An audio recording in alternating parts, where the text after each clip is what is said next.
All right. So as I was saying, thank you, Ashok, and I'm going to give you a quick introduction to Slam Out Loud. So Slam Out Loud is a not-for-profit organization on a mission to transform SEL and arts education for underserved communities in India. For more information, please check out our website and follow our social media for updates on the workshops, events, and career opportunities as well. For this edition of the I Have the Voice Festival, we are partnering with Give a Hand Foundation as well as the Cartwheel Initiative, of which Ashok is the founder, and he is with us today for this current workshop. We have workshops lined up for the months of September, October as well, and you can find all of these updates on our social media, and we'll be sending emails to various people as well. We encourage you to participate fully during today's workshop and to sign up for the upcoming workshops. Okay, it'll be great if all of you can turn on your videos and engage actively in this session as well. Thank you so much for joining in. Okay, now a little bit about Ashok. So Ashok Sinha is an American filmmaker and photographer who shoots lifestyle and creative culture through a contemporary lens. He founded his organization, the Cartwheel Initiative, in 2010, and it is a photography nonprofit with a mission to empower at-risk youth through visual storytelling. So I was asking Ashok to share one fun fact about himself, and he shared that he's been to all 7 continents. So that is something about Ashok for you. Over to you, Ashok, and we're really excited about the workshop. Thank you, Charlene. Thank you, Charlene. It's great to have partners like Slam Out Loud. You do amazing work. You're based in India. Cartwheel Initiative is a very small grassroots nonprofit that was founded on an assignment. I was in Sri Lanka now almost 15 years ago. So we have somehow survived through a lot of stuff. Anyways, my name is Ashok Sinha. I'm really happy to be here. It's a small group, so I'll keep it more conversational. If anyone has any problems understanding me or any questions that you want to, we have a Q&A at the end, but if there's something very, very urgent, you can maybe do that raise your hand thing, and maybe Charlene and someone from Slam Out Loud can respond to you, to your question. All right, so if you can see my screen, I'll get started. See, there I am. Okay, so there you are. Very simply said, I'm a professional photographer. I'm based in New York City. It's 9 o'clock in the morning right now. It's a very nice sunny day here. Blue skies. I see white clouds. I don't know, maybe where you are, it's in the evening or afternoon. So it's really nice to have folks from all around the world. And so I'm a professional photographer, which means I make a living just by doing and making photographs, which I consider myself very lucky. I've been doing this for a long time now. And I make photographs for magazines and newspapers like the New York Times, some of you might know of, and large companies such as Amazon. So these are my clients, I call them. As Charlene mentioned, I've been to all 7 continents, and believe it or not, my favorite continent is Antarctica. If you've seen pictures of it, you'll know why. The ice is just amazing, and the animals are just amazing. And like I was saying, in 2010, I founded this organization, which was not an organization at the point, something called Cartwheel Initiative, to essentially work with young people and share what I've learned through photography as an individual and how it's changed me. And I've seen that the most in places where kids need to have need to express themselves, have a voice. So hence the festival is called I Have a Voice. Anyways, going forward, I'm going to start talking about photos. So making photographs, this is all we're here for, right? First of all, I don't like the word taking photographs. A lot of people will say, take a photograph. I like the word make, because when you take a photograph, you're just standing in front and clicking the shutter. When you make a photograph, you stand and see the right things you want to see. And that's how you make a photograph. It's like making a story in one frame. It's like having a canvas. Imagine your camera being the canvas, and you can line up things inside the canvas like a painting, and you can make it. So that's what I call making a photograph. So first question you should ask, even if you have a phone in your hand, which is your camera. So I'm going to use the word camera, but you can consider it as a camera. You can a actual camera. You can think it's a phone that you have. You can sometimes think it's your eyes.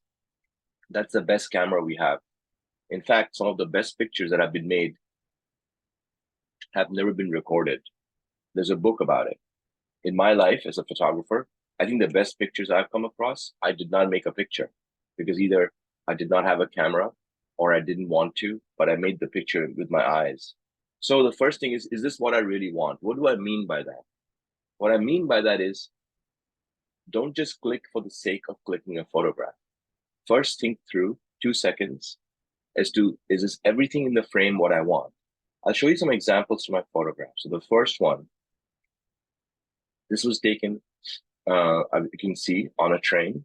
I was in Russia on an assignment. And again, in this frame, this is exactly what I wanted. I made sure all the elements, the tracks, the greenery, the poles were all in the right places as I wanted before I clicked that shutter. Same thing for taking this portrait. You'll notice a lot of times we make pictures of people, always we don't pay attention to the background, like what's behind them, right? Or what's in front of them, what's next to them. Where is the light coming from? How do you want that person to look? Which direction? Do you want them to smile? Do you not want them to smile? All these are essentially answering one question. Is this what I want in my frame? And if you don't want something in your frame, you have to move yourself to another position. You might have to move back, get closer. You can do a lot of things to make sure you answer that one question. And I'll guarantee you, your photographs will just improve by answering that question every time you click the shutter of a camera. Not everything in the center. What do I mean? Like when you're composing a picture, like right now I'm in the Zoom screen, right? I'm pretty much in the center. Necessarily, that's not a good thing because your eye, you want the viewer to look at your picture and move around the frame. In this case, you see this portrait of a man that I made in Vietnam, and I moved him slightly to the left of the frame. And then you can see there's a ladder behind him that kind of is crossing him and going the other direction. So when you start seeing this picture, you want to see, then you start seeing other things in the frame. Because again, imagine you only have one picture to show this canvas as an artist. So again, try not to put everything dead in the center. Same thing here. This is a photograph made in China. And if you notice the person on that donkey crossing this beautiful lake, I could have put him in the center, but it won't be that interesting because you know why? Once you put him a little bit further to the right, you almost imagine this person riding to the right of the frame and outside of the picture. It gives you a sense of feeling about what this place could be about. So keep that in mind. And I talked about this, what is in the front and what is in the back. If you remember the picture of the person, the portrait, I'd made sure there was nothing in the front and the background was clean too. In this case, some of you might know of beach cricket, but this is a beach cricket played in the West Indies. I was there on an assignment a few years back. And again, I made sure the person, the boy in the front was in focus. That was my main subject. But then look, the boy in the back, very strategically positioned, and the wickets and everything. So when I made this picture, I made sure I was aware of what was in the front of my frame, in my scene, and what or who is in the background. If there was something that was distracting, by that I mean something that would take your attention away from the main subject, I probably would not put that thing in the background. So whenever you make a picture, just be aware of what you see in front. Not only that, what is behind it. Get down. What do I mean by that? A lot of times we go to one place, we put up the camera in front of our eyes and we take a picture. But that means every picture you're making is at eye level, which is okay, which is fine. But to have new ways of telling stories, if you go down, like in this case, you have a different way of seeing the same scene. I could have taken a picture standing right this, next to that person who's walking next to me on the camera. This is in Taiwan, in this bridge that goes to this island. However, once I lowered myself on my knees and took this picture, then it gives me a sense of being there. Like, how does it feel to walk on this? And you can see the ground closer to you. That way, it brings you into the scene versus being, detached from the scene. Same thing with this picture. This was made in California, and this is a scene that you can come across in your neighborhood and anywhere, like bikers, right? I'm taking many pictures of people on bicycles, but the moment you change your viewpoint as to where you're taking the picture from, it becomes you're making a photograph. You're not just going up there and clicking. You giving the viewer, in this case all of us, a sense of what it might feel like to get on this biking path. And only because you see this big wheel in front of you, I use that as a shape to frame the other biker, right? So even though it's in front of my frame, my subject is actually behind it. So my main subject is the person on the bicycle, and I use what is in front of the frame to create another frame within a frame. And that circle also corresponds to that circle of that ride in the background. So you'll see all these things are working together to make a picture. And which I'm going to talk about is look for shapes. So when I look at pictures, in this case, this was taken in India, in Ladakh, and this is a river that goes through between two mountains. The way I framed this picture is, again, looking at the shape of the river, like how it flows, the bends, the curves, all that. Every element of this picture has a shape. That was the mountains, the way they interlock with each other, to the river that flows through. That shape is what makes your eye move around the frame and look and essentially stay on it. So you're looking through it, you're finding patterns, then you start seeing patterns of the roads that are on it, all that stuff. You want the viewer to stay on your photograph as longer as you want to, because this is essentially a story, right? This is a story about this place. Again, these lanterns, these are shapes that make you want to investigate what else is happening in this frame. You take this overlapping circles of these lanterns that was hanging from a wall, and also the wall itself. There are lots of shapes that makes this picture very interesting. And again, the way to do it is to only select parts of those pictures that you see shapes, perhaps, if that's of interest to you. I'm just giving you some pointers. This one, satellite dishes, which is a very common occurrence. This is in Morocco. All these buildings on the rooftops have a lot of satellite dishes. But if you look at them as shapes, you can make a picture just by that. There's a lot of interest. Then you start seeing these circles everywhere. And then as soon as you start seeing the circles, your eyes go to all that's there. What is that building about? Who's on the roof deck? Who's in the window? What's going on over there? Again, you're telling a story of the city in one instant. In one instant, you might know of a story, the photographer, but the viewer might think of something or might find something that the photographer hasn't seen. A lot of times happens to me when I make a photograph, people come up to me and say, oh, that person in that window is very, very interesting. I may not have noticed it, right? But someone is looking at this picture and they are enthralled. They are looking for that story. Finding patterns similar to shapes. In this case, this mosque was on the beach, and but most interestingly were these, wave pools, which is essentially rocks that are covered by water in high tide, and when the ocean goes back, it leaves all these wave pools. So again, these patterns in front of it made the picture of this mosque very much more interesting than just the picture of it, right?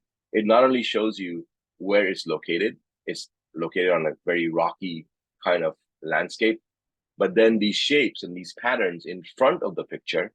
So you start from the beginning, you see those first, the way they are positioned, it leads you towards the back, which is again, in this case, the main subject of the picture. So using these to your advantage can tell a different story. Again, these were railway lines. I believe this was actually shot in India from an overpass. Early morning. I love early morning, the light or late in the day. And then these shapes, again, these patterns of these railway tracks, again, lead your eye into the picture and you want to find more things, see more things. So it makes a very common, not so interesting picture, an interesting picture, just by the use of patterns and shapes. Moving along, if you don't remember anything from this talk, but if you just remember this, I guarantee you'll make your pictures a lot better. Get close as much as you can. What do I mean by that? Look at this portrait. This was made in a festival in Ecuador, and this is a portrait of this boy wearing a mask. The reason why it draws you in, the reason why you want to see more of this is because you're right there. It makes you feel you're right there. So when you want to if you can get as much close, depending on what you are photographing, if you get close to the subject, again, it brings the viewer into the picture, not away from the picture. So if you just, some of you might know, I've heard of a zoom lens, right? A zoom lens is nothing but you press the button and the lens moves in and brings the scene closer and closer to you. The better zoom lens is your legs. If you can actually walk up and get close to the thing, like you're taking a picture of a flower, instead of using that zoom function, you actually got close and took a picture of the flower. That picture will be way more better because it'll make it more real. Turn around. What do I mean by that? A lot of times when you're searching for a picture, you're always looking in front. But a lot of times I found the best picture is always sometime behind me. It's like when you get on an airplane, they say, watch out for an exit, look out for your exit. And the nearest one may be behind you. That is true for photography too. So don't forget to turn around and look behind you as to what scene you are missing out of, because you're so focused to seeing what is in front of you that you forget the main prize might be behind you. Trying different camera angles. Again, I talked about a little bit about eye level, shooting just eye level, and by changing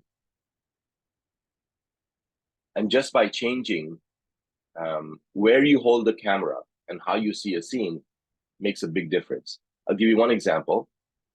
So this is a village in the middle of Siberia that was shot for an assignment for one of my clients.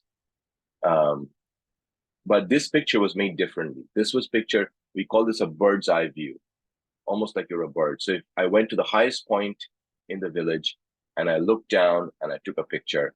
And the reason why this is a successful picture, because you not only see all the little huts and whatnot, you also see the lake behind it. So it's next to the water. So changing your viewpoint can make different pictures. Look at this one. This was shot in India. Some of you might know this is the Madurai temple in the south of India. And every few years, I want to say every 10 or 15 years, or maybe longer, they paint the entire temple. And I like this picture. It's a different picture because it's shot from underneath this platform that was being used by this painter to paint the ceiling. I also have pictures that was at eye level photographing him. But I like this one because, again, it makes you feel that you are there. You're really looking up to that ceiling, and you are into the scene. It draws you into the scene. But again, all the other things I talked about, the foreground, background, everything is in play. Then this one too, these are Buddhist monks, and I was photographing them, but I also made myself a little lower. The other thing, you know what it does is when you photograph someone, especially a person, a little bit higher up, it gives them importance. So if you go a little lower, and so you want to photograph your teacher, next time you try it in class, you photograph your teacher with a camera standing in front of him or her, and then take the next photograph, just go lower a little bit and looking up to them. You'll see it makes a very different picture. Makes your teacher or whoever you're photographing looks more important. Similarly, if you look down on someone, like a lot of pictures of children, we tend to photograph standing and looking down. It makes them look even smaller, right? Same thing with a person. If you want to make them look smaller, and not only in size, but also in importance, you do that. You photograph from up, looking down.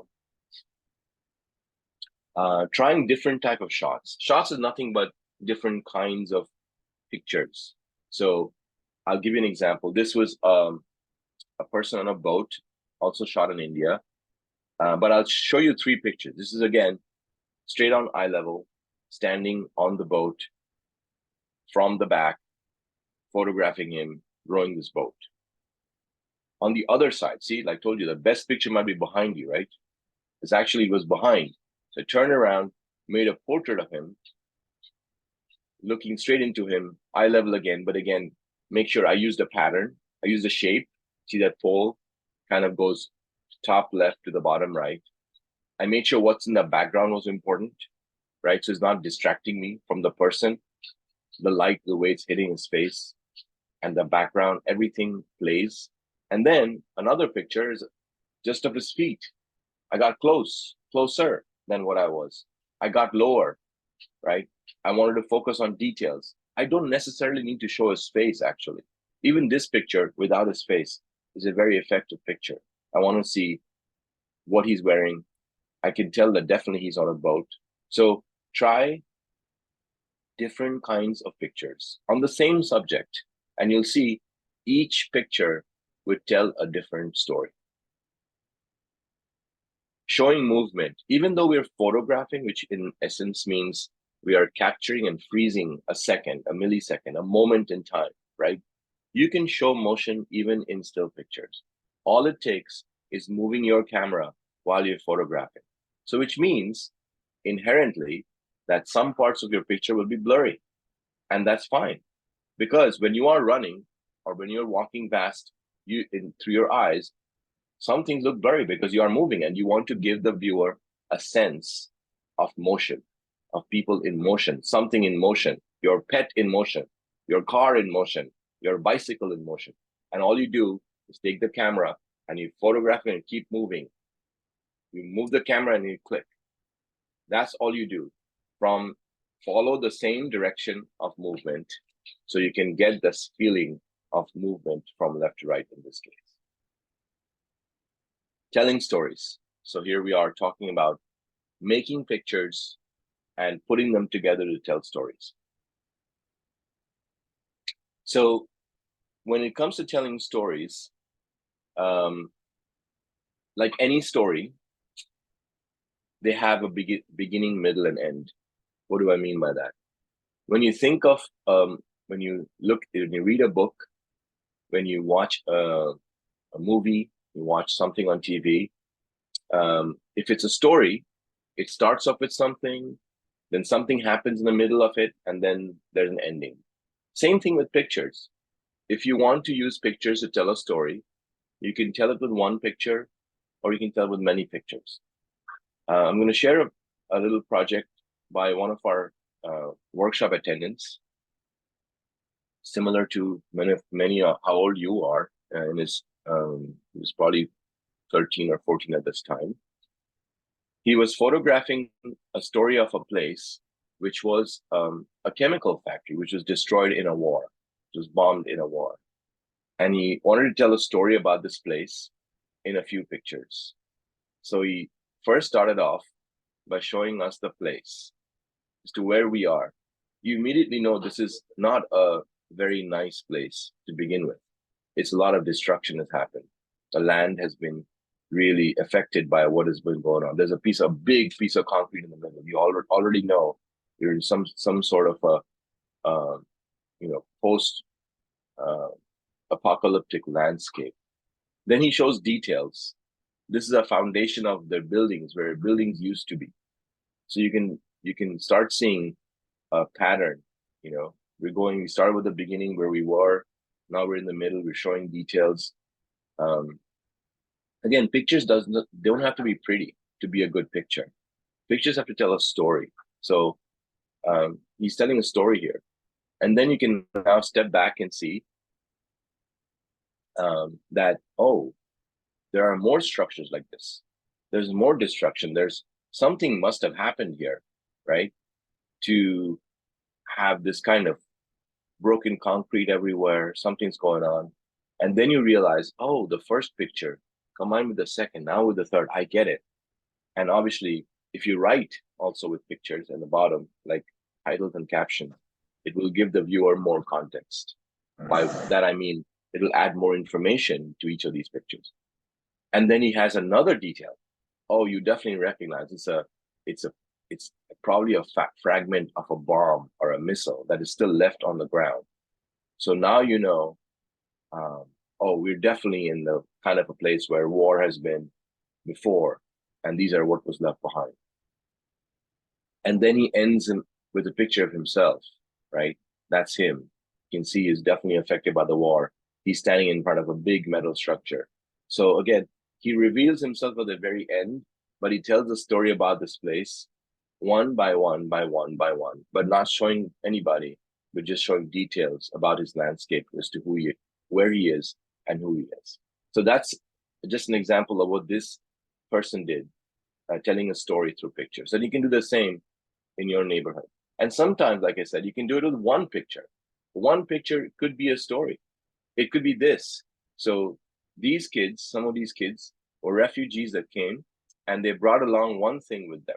And in this case, this child had a shoe with her, right? And that she wore from her home to where she lives now. And she said this was the most important thing for her. So she took a picture of this shoe. And and then she tells a story, right, about her journey just through the picture of the shoe. Because then she can talk about it. She can write a caption, right? She can record her voice. There's so many things she can do by just showing a picture. Similar that this child took a picture of her earrings because that's the one thing she kept with her throughout the journey. Same background, same story, but she uses a different object to tell a story about her journey, who she is as a person, and what experiences that she's been. She talks about her country, she talks about her family, all through the picture of these earrings. And then this child photographed a world map with pins on it. These are the places that he has been before he settled in one country. So this is showing his travels using nothing but a picture of a map with pins on them. And you can tell a lot. You can say a lot by just showing this and maybe adding a caption or two. And see, these are not pretty pictures. You might think that, oh, every photograph has to be a pretty photograph. It doesn't. It just has to have a lot of meaning to it. Story ideas. I'm going to leave with some story ideas for you so you can try after this workshop and maybe test out some of the things that I talked about. So one idea is you can start a visual diary of your day, just from morning to nighttime. How does it look like? You might think it is boring. You might think it's not that interesting, but to somebody else, that might be very interesting as to how you live your life, who you are as a person, what you like. These are things that could be, maybe you don't want to talk about something, but you can make pictures of them. So this could be very, very interesting. Even for you, you might not recognize certain things you do on a daily basis. And when you start photographing, you start seeing them. Another one I love is food. I love food. I love to eat. And the first thing I see in a place I travel to is food. Maybe it's the same thing for you. Maybe you can photograph food that your parent cooks for you, or you cook for yourself, or maybe you see food in the street vendors when you walk to school. Maybe you see it in a festival. So food and different kinds, or how food is being prepared. Maybe you take one dish and you photograph the preparation of the dish. Again, you tell a story about the food through many pictures. You can do a story about shapes and patterns, right? Like I showed you, you can find shapes in your surroundings and make shapes. It doesn't have to be perfect shapes. It could be anything. It could be something similar to circles and rectangles, triangles, whatever you choose. But it could be a story just about shapes and patterns. Excuse me. Details. Remember the picture of that person on the boat I showed you with the feet? There's a lot to be said about details. You can photograph close-up things that we never get to see. Like we've all seen pictures of, say, a bee on a flower, right? But you can also do close-ups of your hand. You can do close-ups of things around you. Very much detail of objects that are important to you, like those earrings we saw. So you can do a whole story about seeing the world again in a different way than we normally don't see every day. You can even do a short story about light and shadow, how the shadows are. I love shadows. I love photographing shadows because shadows are another way of seeing things.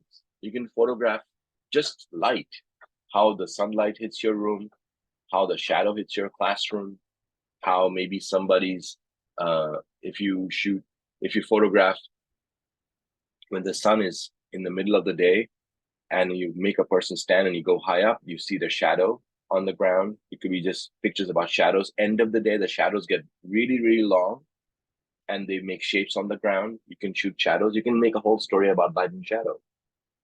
And this last one is a little bit more advanced, but I threw it in there, is try this experiment. Maybe you can express your emotions through photographs. One day you're feeling happy. What does that mean like, right? How are you seeing things? Someday you're feeling sad. And maybe you can express that through photographs. Someday you're feeling nervous before an exam. You're sitting there and you're thinking, ooh, do I remember this or not? Maybe you make a picture of that emotion. It's a little bit more advanced, but I threw it in there for an idea for you to try. So these are some of the ideas I want to share with you. If you want to, I'll give it one more second. If you want to make notes or write down one or two that might be of interest to you, and then practice these. There's no, it's a form of art. So there's no right or wrong answer to these. You can try it on your own. This is your story. So you have to own it. You have to be okay with whatever you photograph. And I think that's all I had. And the most important thing is you should always have fun. That's number one rule. You have to have fun with it because you cannot be too serious about it. You cannot be too worried about, is this a good photograph I made or not? You have to have fun because at the end of the day, that will drive you as to what you see and how you see things, and you will be more free. So on that note, I will end my presentation here. All right, so I'm gonna stop sharing my screen. That's if some of you who have Instagram, that is my Instagram. Some of you who have access to the internet, that's Cartwheel Initiative website. You can see a lot more pictures that were made, some short films and whatnot in the past. So feel free, and I'm gonna stop sharing my screen and I'll let Charlene take over.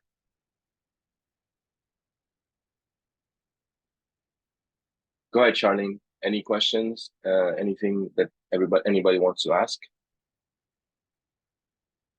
Why don't you ask them, Ashok, if they have questions? They can ask you directly. Sure. I don't. somebody asked, how do I edit? I think someone means, how do you edit? Like as in change pictures, like in terms of making it brighter and darker, right? You necessarily do not even have to edit. You have to make sure whatever you get right in the camera when you're photographing it. And that could mean moving around. And if you have to edit, it depends on if you're using a phone. A lot of phones have just basic editing software in the phone. For example, Google has Snapseed, which is a great editor, which I love. If you're using an Apple phone, it has the Photos app, has some basic, and actually not basic, I would say very much advanced. Same with the Google. So Google Snapseed is SNAPSEED, Snapseed. Maybe I'll put it in the I put it chat. Okay, Snapseed. Yep, perfect. Thanks. And then obviously the Apple iOS, the Photos app. So those two, and then on the desktop, if you're on a computer, you can use Photoshop, the starter version, which is called, I think, Photoshop LE or Elements, which is free. I think that was a question. If it's a different question, let me know and I can answer it again. Any others? Anyone have any ideas as to what they want to go and make pictures of? Don't be shy. It's a safe space.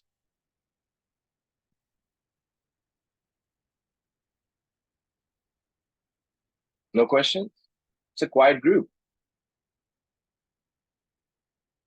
Did you have any questions, Charlene, that others might benefit from? Or just your own questions? So what I want to first tell you is, language might be a barrier here. So I will ask a question. Sure. When you were talking about light and shadows, you were mentioning that shadows can be interesting in some ways. So I was wondering how to use the flash function, and if using the flash can create good pictures, or if it's a good idea to avoid the flash. Good question. So flash, generally, unless it's very dark, I don't really use flash because you don't have to have everything light up in a picture. It's not necessary. But if you do use a flash, try to, how should I say this? If the flash can be taken off the camera, that's the best option. So the camera lens and the flash is not next to each other. They're a little further away, but I think a lot of the point and shoot or even the phone cameras have the flash on it. Try to have the flash add to whatever light is already in the scene. So if the light is coming from the right-hand side, a little bit light even, make sure you're there so it kind of makes the light stronger. If you have to photograph, I guess just with the flash, with the little tiny flash, try to get close. So the flash, how should I say this? The light is a little softer, not very harsh on a person. If you use existing light, not necessarily sunlight, and add flash to it, it will make the picture snappier, little crisper. But generally, the other thing I would say is don't be afraid of using the flash in daylight too. So it's not necessary just when it's dark. In fact, like I was saying, if you add flash to something in the daytime, you'll see it will have a different look to it versus just a picture without a flash. Did that answer your question, or did that confuse even more? No. So okay. When you use a flash or light, keep the light source away from the camera itself. Well, if you can, because I think it's hard for most point and shoot cameras to, I think most of them have the flash inbuilt, Yeah. right? So in that case, the other thing you can do is have a little piece of white card or white foam on top of the camera, so the flash is hitting the top and then bouncing out versus going directly. Or you can put some kind of a translucent paper in front of the flash so it softens the flash a little bit. Those would be some of the tricks you can do to basically make it not that harsh. That answers my question. Thank you. Any other questions? What is the best angle to use if you're taking a photo of a landscape? Okay, that's a good question. Best angle to use photo of a landscape. Well, again, there's no one answer to it, right? If you want to show, you can obviously stand in front of a landscape and get the widest possible lens, right? To get a vista, the entire scene in that photograph. That'll be kind of one picture. You can also get down lower, right? And photograph it from the perspective of the ground looking up. That will make a different kind of picture. You can also focus on one element in the entire scene and do a close-up picture of that one thing. It could be that one tree, but it also will tell a story of the landscape. So there's not necessarily a best angle. It's the way you want to tell a story. You want to show it in one shape, one format, or another. Okay, someone else has a question? I see the hands up, Shambhu. You can unmute yourself. Sir जब मैं phone से photo खींचता हूँ तो मेरा hand and vibrate होता है, उसकी वजह से मेरा फोटो ठीक से नहीं आता। I think the question. You can hear me? Kind of You okay. can hear me? But, yes. Yes. Shambhu आप एक बार फिर से बताओ। जब मैं ना फोटो खींच रहा होता हूँ ना फोन से, तो कभी कभी मेरे ना हैंड है ना वाइब्रेट होता है, तो उसकी वजह से फोटो ठीक से नहीं आती, मतलब ऐसे फोटो आती है। उसको मैं I think I understand. ठीक कर सकता हूँ। Yeah. Shambhu saying that his hand shakes sometimes while taking photographs from the phone. Is there ways to minimize that shaking? Sure. Yes. There are ways. It's in fact, make sure if your body has contact with other parts which is not moving, it will make your arm stable and the phone stable. Sometimes, a lot of times you take a deep breath and you hold your breath. If especially it's low light and the shutter will be open for a long time, you take a deep breath and you hold. Or you can take, say, your elbow, rest it against a wall or a chair or something, a table that is not moving, and then you make the photograph. Or it could be of your friend, you just lean your arm on something, or you get your arm close, like your body, not like this wide, but close. So then you are moving less. Take a deep breath. It's almost like meditation. Take a deep breath and then you click it and then you release. So that will make your phone pictures less blurry and shaky. I think that was a question.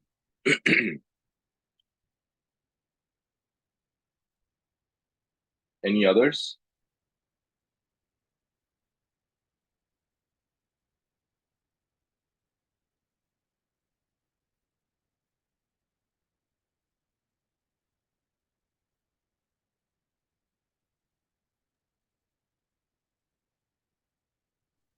Okay, cool.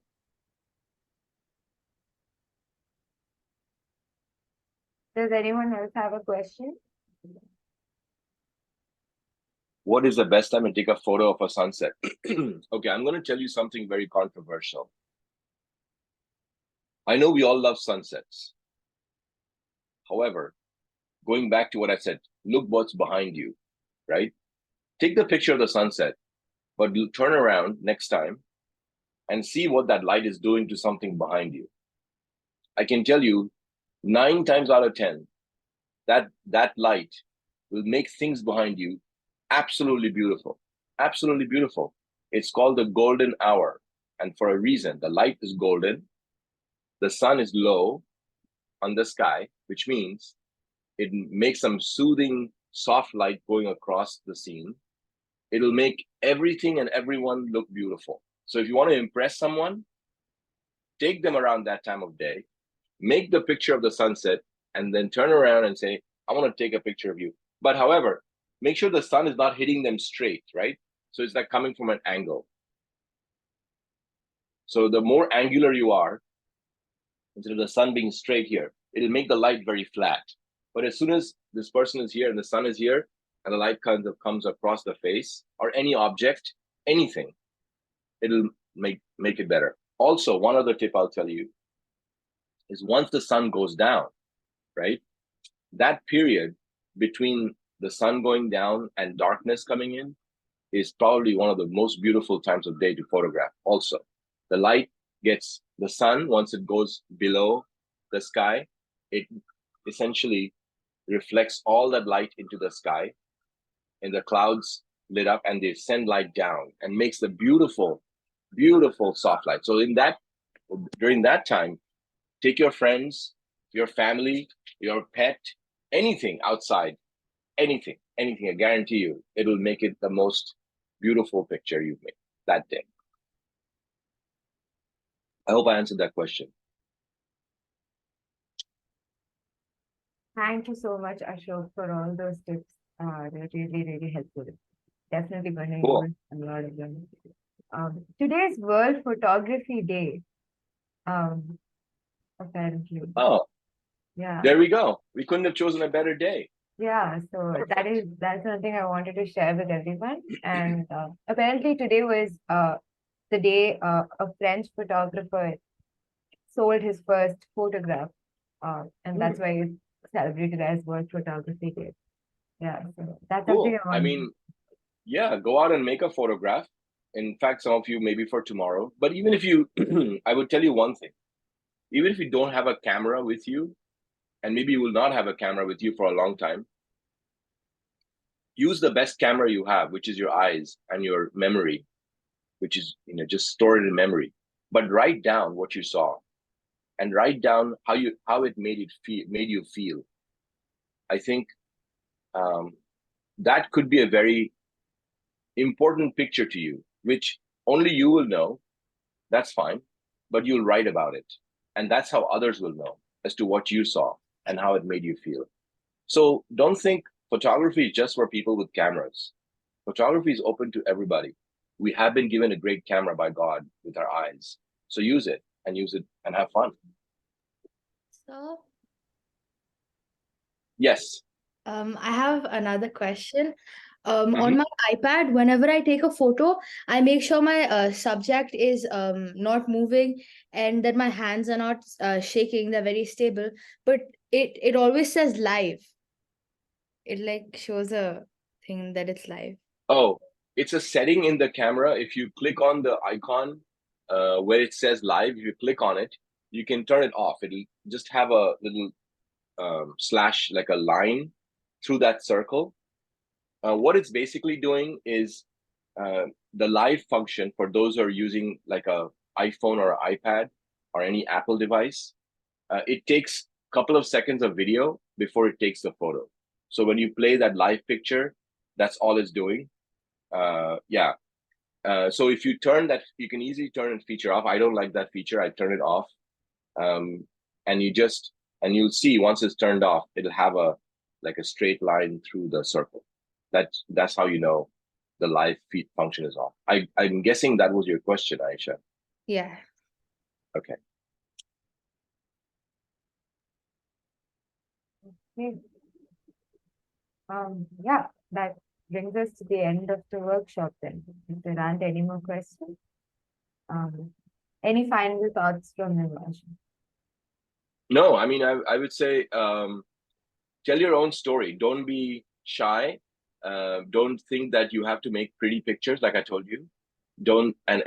Each one of you, each one of us, we have a unique viewpoint. We have a unique story to tell, and use the camera, whether it's your camera of your eyes or the actual camera which you're holding in your hand, as a tool to tell your story, to tell others of your story, because only then, sometimes we may not want to say things or talk about it, but sometimes pictures, like, they say it's 1,000 words.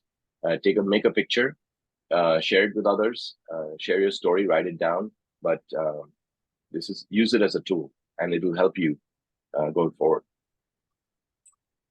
Thank you so much for that, Ashok, and thank you all for joining in today. We'll look forward to seeing you in our next workshop, and do take a lot of pictures and do share with us if you've taken interesting pictures. We'll be sure to share them with Ashok as well. Thank you. Great. Thank you. Bye. Bye-bye.